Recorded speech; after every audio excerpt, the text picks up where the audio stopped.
परीक्षा पे चर्चा। प्रधानमंत्री नरेंद्र मोदी ने एक बार फिर बच्चों के बीच जाकर परीक्षा पे चर्चा की और इसी के बाद अब परीक्षा कैसे तनाव मुक्त हो बच्चों के लिए, इस पर एक नई बहस छिड़ गई है। 10वीं 12वीं बोर्ड एग्जाम का बेहद करीब जो है वक्त है और इसी के साथ स्टूडेंट्स का स्ट्रेस लेवल भी बढ़ना स्वाभाविक है, लाजमी हो जाता है।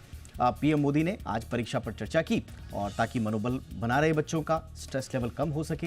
लेकिन एग्जाम की तैयारी के बीच पेरेंट्स को भी तैयार रहने की जरूरत है, बच्चों पर प्रेशर ना आ पाए। पेरेंट्स, बच्चे और टीचर्स, हर किसी को तैयार रहने की आवश्यकता है। भारत के एजुकेशन सिस्टम में परीक्षा जो है वो तनाव ज्यादा लेकर आती है बच्चों के लिए।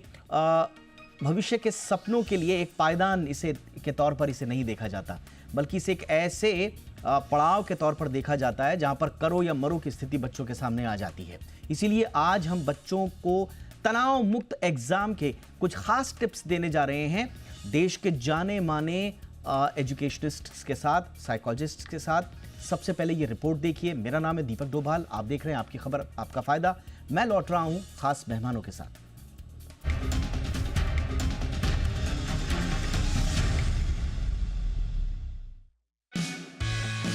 बोर्ड परीक्षा नजदीक है। जैसे जैसे ये परीक्षा करीब आ रही है, बच्चों की टेंशन भी बढ़ती जा रही है। नई शिक्षा नीति 2020 से उम्मीदें थीं कि बच्चों का पढ़ाई का बोझ कम होगा, लेकिन हकीकत कुछ और ही बयां कर रही है। ऐसे में परीक्षा का दबाव अब पहले से भी ज्यादा बढ़ गया है और इसका असर कम उम्र के बच्चों की मानसिक सेहत पर पड़ने लगा है। हाल ही में लखनऊ यूनिवर्सिटी की प्रोफेसर शैली मलिक ने Uttar Pradesh Council of Science and Technology यानी UPCST के एक प्रोजेक्ट के तहत स्टडी की।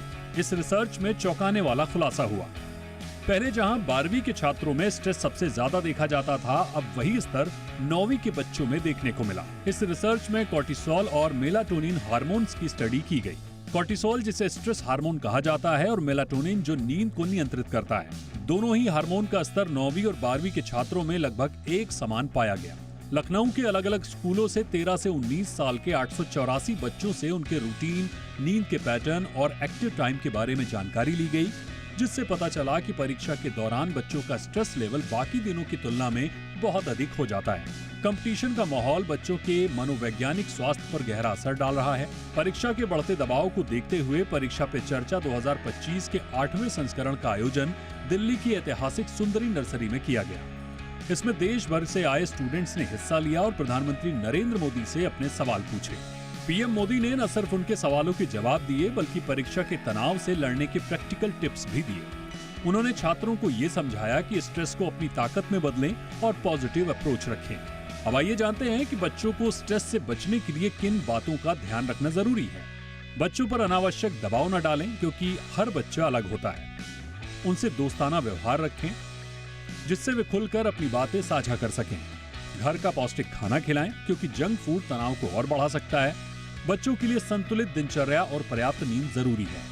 परीक्षा का तनाव बच्चों को प्रभावित करता है, लेकिन सही रूटीन, हेल्दी डाइट और पेरेंट्स की सही गाइडेंस से इसे काफी हद तक कम किया जा सकता है। कुल मिलाकर कहें तो अगर बच्चों को सही दिशा, संतुलित वातावरण और मानसिक सहयोग मिले, तो वो न सिर्फ बेहतर प्रदर्शन कर सकते हैं, बल्कि तनाव मुक्त भी रहेंगे। ऐसे में एग्जाम की तैयारी करने की जिम्मेदारी न सिर्फ बच्चों की है, बल्कि पेरेंट्स का भी बड़ा योगदान जरूरी है।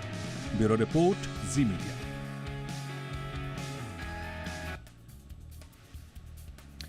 बहुत ही खास मेहमान इस वक्त हमारे साथ जुड़ चुके हैं आज की चर्चा के लिए।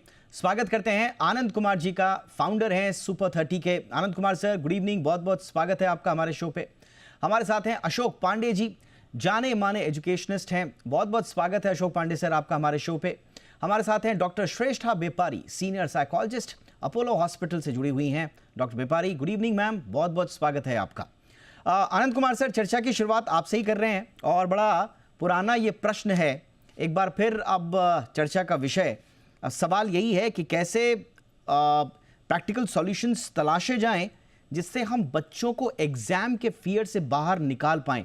प्रधानमंत्री ने आज बहुत कुछ बातें कही हैं, स्वाभाविक रूप से वो बच्चों के काम आएंगी, लेकिन जो एजुकेशन सिस्टम में बीते कुछ टाइम में रिफॉर्म्स हुए हैं, क्या आपको लगता है कि वो बच्चे को के मन से एग्जाम का फियर निकालने में कामयाब हुए हैं? आपका एनालिसिस सर।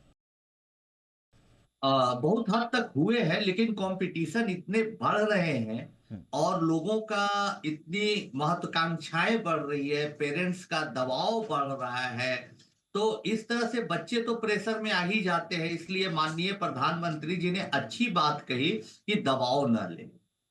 इस संबंध में हमारा ये कहना है कि बच्चों को, उनके पेरेंट्स को इस बात का ध्यान रखना चाहिए कि दुनिया में कोई ऐसी इम्तिहान नहीं है, किसी इम्तिहान में इतनी ताकत नहीं है, सिर्फ एक इम्तिहान में, कि वो आपके बच्चों की प्रतिभा की गवाही दे सके।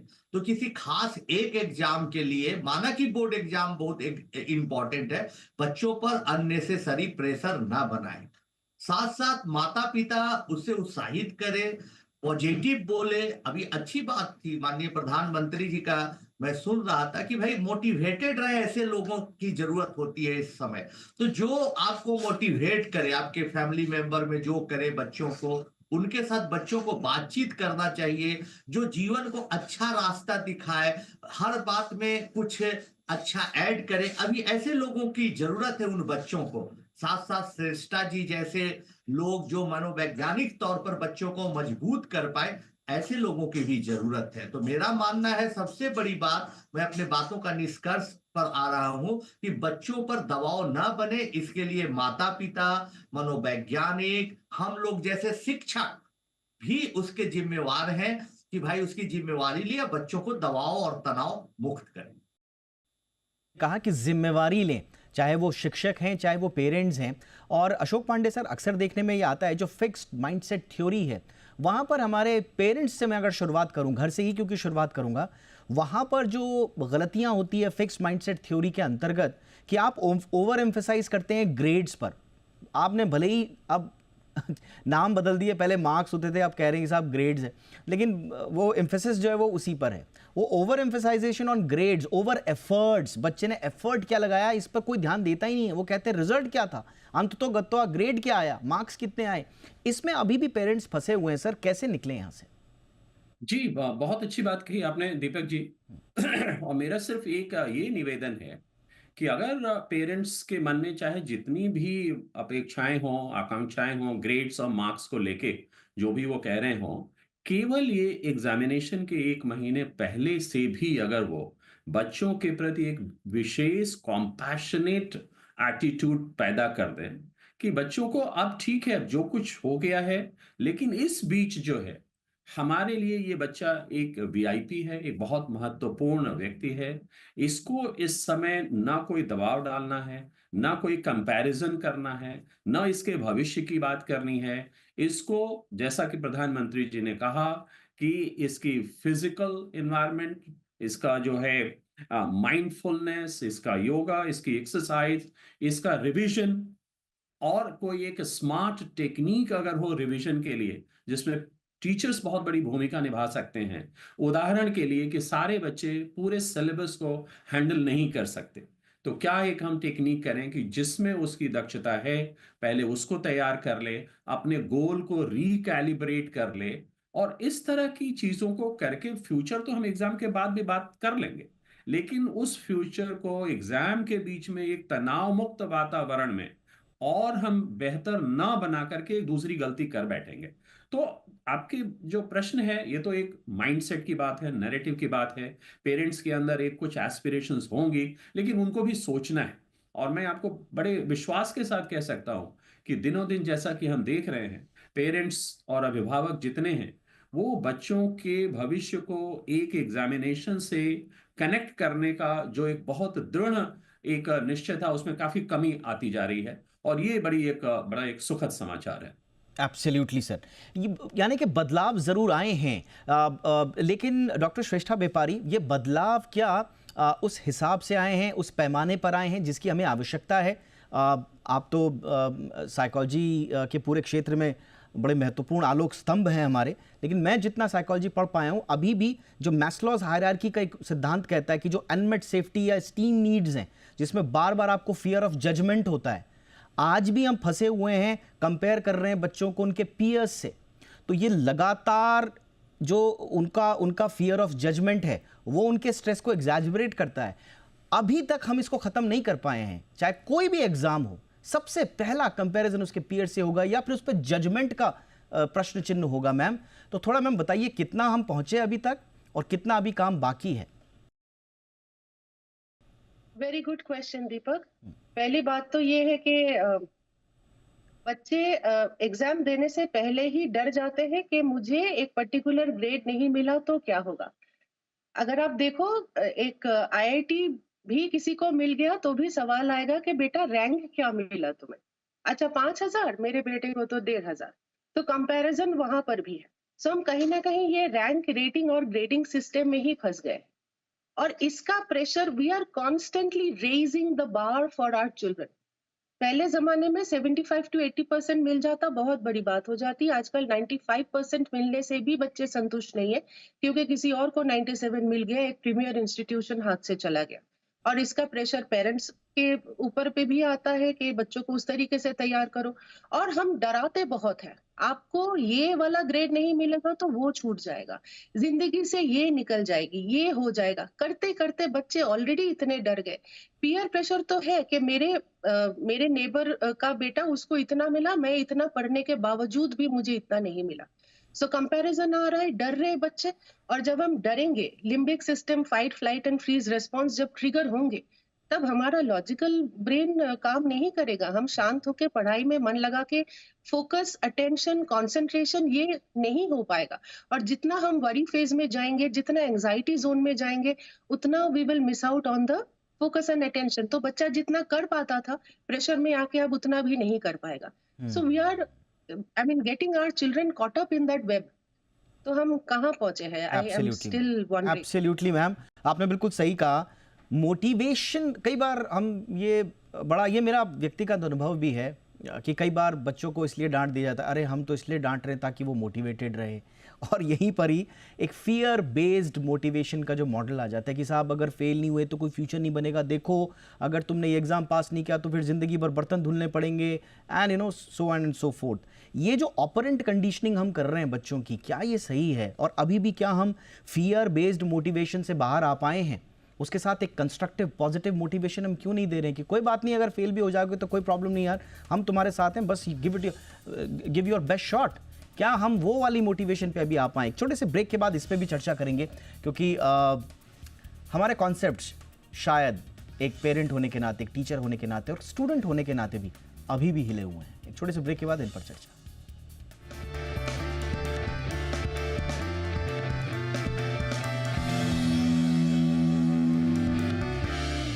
ब्रेक के बाद आपका स्वागत है। तो परीक्षा की पाठशाला, आज हम चर्चा कर रहे हैं देश के जाने माने शिक्षाविदों और साइकोलॉजिस्ट्स के साथ। बहुत बहुत स्वागत है एक बार फिर आप तीनों का सर। मैम, आनंद कुमार सर, आपसे ही अब चर्चा आगे बढ़ाते हैं। मैं जो कह रहा था कि हम लगातार जो फियर बेस्ड मोटिवेशनल मॉडल है हमारा, आज भी हम देखते हैं घरों में कि अगर पढ़ाई नहीं करोगे, एग्जाम पास नहीं करोगे, कम ग्रेड आ गया तो कुछ नहीं कर पाओगे जीवन में, रह जाओगे, फिर बैठे रहना घर पे, फिर वो सब तो आगे बढ़ जाएंगे। इससे सर हम अभी तक बाहर नहीं आ पाए हैं। क्या इसकी वजह है और क्या फिर एक कंस्ट्रक्शन मोटिवेशनल बेस्ड मॉडल हो सर? और दरअसल में क्या होता है कि हमारे समाज में अब सोशल मीडिया और मीडिया के बहुत एक्टिव हो जाने से, खासकर सोशल मीडिया के एक्टिव हो जाने से, माता पिता, आसपास के दोस्त, सब लोग एक दूसरे के बारे में जान रहे हैं, देख रहे हैं कि आईआईटी में जो अच्छा किया, जो जेई मेन में अच्छा किया, नीट में अच्छा किया, यूपीएससी में अच्छा किया, उसकी बेहतर जिंदगी कैसे है, बड़ी बड़ी गाड़ियां उसके पास है, वगैरह वगैरह बहुत सारी चीजें देखते हैं। माता पिता देखते हैं, पेरेंट्स देखते हैं कि अगल बगल के आसपास रिश्तेदार में लोग अच्छा, अगर एक बच्चा भी कर जाता तो उसी बच्चा का उदाहरण दे देकर बच्चे को परेशान करते हैं। अरे भाई, कोई बच्चा ऐसा हो सकता है कि चेस अच्छा खेलता हो, कोई ऐसा बच्चा हो सकता है जो पढ़ने में मार्क्स कम लाए लेकिन बहुत अच्छा करे। मैं ऐसे बच्चों को जानता हूं जो बोर्ड एग्जामिनेशन में बहुत मार्क्स लाए लेकिन आईआईटी में परफॉर्म ठीक से नहीं कर पाए जब उसकी प्रवेश परीक्षा हुई। ऐसे कई बच्चियों को जानता हूं और कई ऐसे बच्चे मेरे पास सुपर 30 में आए जिनको 50% से भी कम मार्क्स आया था 10th के बोर्ड में, 12th के बोर्ड में, और वो आईआईटी में क्वालिफाई करने के बाद, पढ़ाई पूरी करने के बाद विदेशों में अच्छे जॉब पर है और बहुत सैलरी कमा रहे हैं, अच्छा काम भी कर रहे हैं। तो एक इम्तिहान में इतनी ताकत नहीं है, इस बात को समझिए। जो बच्चे का भविष्य तय कर दे। आप बच्चों को बार बार मोटिवेट करिए, कहिए कोई बात नहीं बेटा, खराब आया कोई बात नहीं, तुम्हारा कर्तव्य है मेहनत करना। एक इंसान जितनी कोशिशें कर सकता है, जितना परिश्रम कर सकता है, उतना तू कर बच्चे। अब जो होगा देखा जाएगा। तू मेरा बच्चा है, अच्छा है। अगर बच्चा 1 घंटा भी पढ़ाई करता है, आधा घंटा भी बैठता है, तो उसको अप्रिशिएट करे, वाह क्या बात है, आज तो मजा आ गया तुम पढ़े। ना कि उसको कहे कि देखो फलना 12 घंटा पढ़ता है, फलना 10 घंटा पढ़ता है। ऐसी बातें ना करके उसको मोटिवेटिंग बात करे, और उसको परीक्षा जब जितनी नजदीक आने लगे तो उसको उसके दिमाग में ये डाले कि अच्छा बेटा तू अपना दी बेस्ट दो, जो परिणाम आएगा देखा जाएगा। क्योंकि गीता का ज्ञान है, फल की चिंता मत कर, कर्म कर। अगर ऐसे बच्चों को हम लोग मोटिवेट करें, और ऐसे ही हम अब तक सुपर 30 के बच्चों को मोटिवेट करते आए हैं, तो रिजल्ट जरूर अच्छा हो। आपने सही कहा सर, और यही हमारा शुरुआती पॉइंट भी था जिसको आपने बहुत अच्छे से एक्सप्लेन किया विद एग्जांपल्स आपके अपने अनुभव से, कि हम जो ओवर प्रायोरिटाइज कर देते हैं रिजल्ट्स को, ग्रेड्स को, मार्क्स को, और एफर्ट्स नहीं देखते, उस जर्नी को हम नहीं आंकते। उस जर्नी में अगर आप उसके साथ नहीं हैं तो मुझे लगता है कि यहाँ पर कहीं ना कहीं बात आ जाती है। अशोक सर, इसी के साथ में हम शायद इंडिविजुअल लर्निंग स्टाइल्स को आज तक हिंदुस्तान में हमने जनरलाइज कर दिया है। जो बच्चा सुबह उठता है, ब्रह्म मुहूर्त में पढ़ता है, अपने एग्ज़ाम को सिलेबस वाइज ख़त्म करता है, वही बच्चा आगे बढ़ेगा। थोड़ा लेट उठा, दिन में उसकी पढ़ने की इच्छा है, वो शाम को पढ़ना चाहता है, वो खेलने के बाद पढ़ना चाहता है, वो रात को थोड़ा पढ़ना चाहता है, वो नहीं उठ रहा है सुबह। तो हम जो इंडिविजुअल लर्निंग स्टाइल है, आज तक हम ये नहीं समझ पाए। कोई बच्चा श्रोता अच्छा होता है, उसको सुनने में ज़्यादा समझ आता है बजाय पढ़ने के। तो इस तरह के जो इंडिविजुअल लर्निंग स्टाइल्स है हम लगातार इग्नोर करते हैं, और हमने एक बेंचमार्क बनाया हुआ है कि पढ़ने वाला बच्चा तो यही होता है। क्या यहाँ पर एक प्रॉब्लम है सर जिसको अब ठीक करना होगा? बहुत बहुत अच्छी बात की आपने दीपक जी, और आपने मुझे ये याद दिला दिया। मैंने बहुत सारे जो है रेजिडेंशियल स्कूल्स में हमने काम किया हुआ है, और वहाँ हम लोग जब बच्चों की तैयारी करवाते थे तो कुछ बच्चे कहते थे कि सर मैं देर रात तक पढ़ूंगा, कुछ बच्चे कहते थे सर नहीं मैं तो जल्दी सो जाऊंगा और सुबह उठ के पढ़ना चाहता हूँ। तो एक अध्यापक के नाते, और एक हम तो वहाँ पेरेंट्स भी हो जाते हैं रेजिडेंशियल स्कूल्स में। आप इमेजिन करिए कि सारे टीचर्स आपस में बांट लेते थे कि चलो जो बच्चे देर तक उठ जगना चाहते हैं उनके साथ ये रहेंगे, और जो बच्चे सुबह आना चाहते हैं उनके साथ ये टीचर्स आकर के और उनके साथ कॉफी पिएंगे, उनको जगाएंगे और उनको पढ़ाएंगे। तो देखिए, आनंद जी भी वही बात कह रहे हैं, मैं भी उसी को अपने शब्दों में दोहराने की कोशिश कर रहा हूँ। जो आप कह रहे हैं कि बच्चों के लिए एक बहुत ही प्यार भरा माहौल, विश्वास भरा माहौल और उनकी ज़रूरत की चीज़ों को मुहैया कराना, मेरे ख्याल में इस बात की आवश्यकता है। और जो आपने अपने पहले सेगमेंट में कहा कि एक हम भय पैदा करके उनके अंदर पढ़ाई के लिए और अच्छे मार्क्स लाने के लिए प्रीत पैदा करना चाहते हैं, वो बात शायद यहाँ पे लागू नहीं होती है, किसी और संदर्भ में वो लागू हो सकती है। तो इसलिए मैं बार-बार अपने अध्यापकों से, पेरेंट्स से यही निवेदन करता हूँ कि प्लीज आप इस एग्जामिनेशन को उस बच्चे के भविष्य से न जोड़ें, क्योंकि इसका कोई सीधा प्रामाणिक रिसर्च बेस्ड कोई एविडेंस नहीं है कि इस एग्जाम में उसके कम नंबर आ गए तो जिंदगी में कहीं और वो पीछे रह जाएगा, और बहुत अच्छे नंबर आ गए तो सारी दुनिया में सबसे आगे वो दौड़ लगा लेगा। इसका कोई प्रमाण नहीं है, कोई एविडेंस नहीं है। तो मैं यही कह रहा था कि इन्हीं सब चीजों की आवश्यकता है, और ये प्रधानमंत्री अपने पद से जब इस चीज में इंटरवेंशन करते हैं और बच्चों से आमने सामने मिलते हैं, और इस बार की तो परीक्षा पे जो चर्चा हुई उसमें बहुत सारे पॉडकास्ट आएंगे बहुत सारे जो अचीवर्स हैं वो लोग आएंगे, और वो अपने अपने जब अनुभवों को सुनाएंगे तो हर आदमी उसमें टॉपर नहीं था, हर आदमी उसमें 99% वाला नहीं था, लेकिन आज जिंदगी में तो है वो 99%। तो आखिर वो कौन से गुण हैं, वो कौन सी तैयारियां हैं, और वो कौन सा जो भय मुक्त वातावरण उनको मिला जिसकी वजह से वो आगे बढ़े हैं, इन सब चीज़ों का हमारे प्रेजेंट जनरेशन पे और प्रेजेंट जनरेशन ऑफ पेरेंट्स के ऊपर भी बहुत अच्छा फर्क पड़ेगा मेरे हिसाब से। Well said sir, well said. हालांकि मैं अपने आप को कोई ऐसा व्यक्ति तो नहीं मानता जिसके खाते में बहुत सारी उपलब्धियां हैं, लेकिन जो लोग भी हमें टीवी पे देखते हैं, प्राइम टाइम पे देखते हैं और फिर मोटिवेट होने की कोशिश करते हैं, उनके लिए बता दें मैं तो खुद एक बिल्कुल एवरेज स्टूडेंट था, बैक बेंचर था, और आज के अगर आप परिप्रेक्ष्य में देखेंगे तो तो बिलो एवरेज की कैटेगरी में हम आएंगे, बट स्टिल हम जो कर पा रहे हैं एक अच्छे ढंग से कर पा रहे हैं और बहुत अच्छी लाइफ है। सो ये मेरा खुद का अनुभव रहा है जो आपने कहा sir, so thank you for this. Doctor बेपारी, एक चीज़ जो हम शायद चाहे हमारा स्कूल है चाहे हमारा घर है, आज भी एक प्रॉब्लम ये है कि we avoid discussing about the stress.